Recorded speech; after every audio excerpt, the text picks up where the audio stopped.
Η διασφάλιση της ποιότητας των οικονομικών στοιχείων είναι ένα εχέγγυο για την ισχυρή οικονομία. Οπότε οι συμβουλευτικές εταιρείες, και ελεγκτικές εταιρείες, οι οποίες κινούνται στον χώρο της οικονομίας, είναι ουσιαστικά οι φρουροί και αυτοί που θωρακίζουν την οικονομία μας. Είναι βασική κρίκη μιας αλυσίδας ασφάλειας για την οικονομία και χαιρόμαστε πολύ που μας εδώ.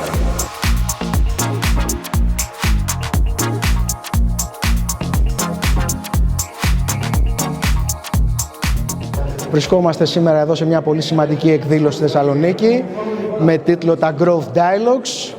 Έχουμε ένα εξαιρετικό κοινό από επιχειρηματίες, από στελέχη επιχειρήσεων και θα μας δοθεί δυνατότητα να αναπτύξουμε μια σειρά από θέματα. Όσον αφορά εμένα, το δικό μου θα έχει να κάνει με σχεδιασμό HR στο ελληνικό επιχειρήν. Καλή επιτυχία στην εκδήλωση και καλή βραδιά σε όλους.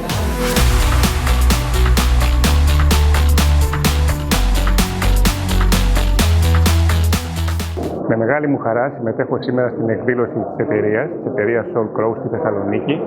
Είναι μια πολύ μεγάλη ευκαιρία για όλους εμάς να παρουσιάσουμε μια σειρά από προτάσεις στους πελάτες της εταιρείας στη Θεσσαλονίκη και όχι μόνο, για τα επιμέρους προϊόντα και τις επιμέρους υπηρεσίες που μπορούμε να τις προσφέρουμε, έτσι ώστε να μπορέσουν να μεγιστοποιήσουν την αξία της επιχείρησής τους.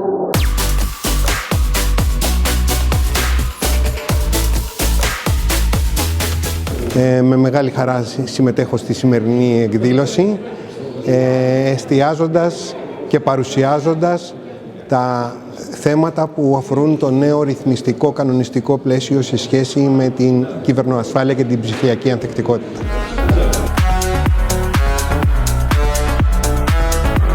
Σήμερα θα μιλήσουμε για το πώς η διαχείριση κινδύνων, οι δομημένες διαδικασίες καθώς και ο εσωτερικός έλεγχος μπορούν να συνδυαστούν μαζί ώστε να αυξήσουν την αποδοτικότητα και αποτελεσματικότητα της λειτουργίας μιας εταιρείας.